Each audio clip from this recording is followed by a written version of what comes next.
మోహన్ బాబు సారింటి పంచాది ఎంత రచ్చకెక్కిందో మొన్నటిదాకా అందరు చూసిర్రు కదా.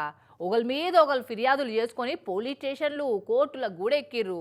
ఇక కోర్టు తీర్పుల తర్వాత పోలీసు వాళ్ళ వార్నింగ్లతోటి ఎక్కడోళ్ళు అక్కడ సల్లబడ్డారు. లొల్లి పంచాదులు బంద్ పెట్టుకున్నారంతా. కానీ ఇగో పండుగ నాడు మనోజన్న నైనా కాలేజ్ కాడికి పోయే వరకు మళ్ళా లొల్లి మోపైందుల్లా.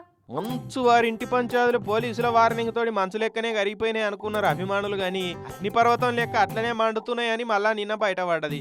మంచు మనోజ్ అన్న వాళ్ళ ఇంటి ఆమెను తీసుకొని రంగంపేట జల్లికట్టు చూస్తేందుకు పోయిండు. ఆయన లేకపోయినా రంగంపేట కాడున్న వాళ్ళ కాలేజీ కాడ వాళ్ళ నాయనమ్మ తాతల సమాధులకు పోయి మొక్కుదామని చూసిండు. గేటు కాడ మోహన్ బాబు సార్ సెక్యూరిటీ వాళ్ళు అడ్డం పడ్డారు. మనోజ్ అన్న లోపలికి రావద్దని గేటు తీయలేదు.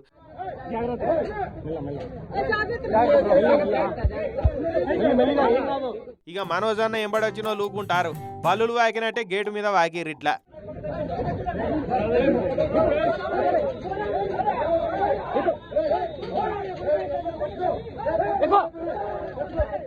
అటు లోపటి నుంచి మోహన్ బాబు మనసులు, బయట నుంచి మనోజ్ అన్న మనసులు నెత్తులు వాళ్ళ కొట్టుకున్నారు.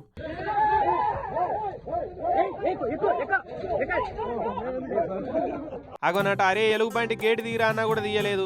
ఇక పోలీసు వాళ్ళతోటి మంచిగానే బయసు పెట్టుకున్నాడు మనోజ్ అన్న. మా నాయనమ్మ తాతలకు మొక్కొస్తా ఏం లొల్లికి రాలేదని చెప్పినాక అప్పుడు పోలీసు వాళ్ళు దగ్గరుండి తీసుకుపోయి మళ్ళీ తీసుకొచ్చారు. ఏందన్నా పండుగ పూటీలో వెళ్ళి నాకు first of all xerox copy ఆయన ఎవరు ఇచ్చారో తెలియాలి కదా. నేను స్టేషన్కి వెళ్ళి అదే అడుగుతాను. సర్టిఫికేట్ అది జిరాక్స్ కాపీ నాకు కోర్టు ఇచ్చింది, అలా బయట ఇవ్వకూడదు.